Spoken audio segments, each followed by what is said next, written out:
Guys আসামে আবারও বন্যা। আমরা যাচ্ছি কুসলা বাসডর কাটাখাল নদীর জল গ্রামে কিভাবে ঢুকছে।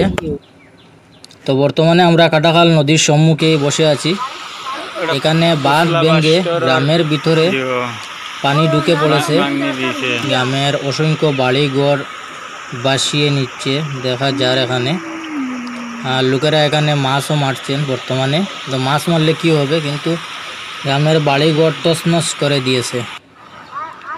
গাইজ এটা হইল কাটাখাল নদীর বাঁধ, যেটা গত রাত্রে ভেঙে দিয়েছে। কাটাখাল নদীর জল খুবই বেশি বর্তমানে। দেখতে পাচ্ছেন কিভাবে গ্রামে জল ঢুকে যাচ্ছে। আসামের মানুষ খুবই অসহায় হয়ে আছে বর্তমানে।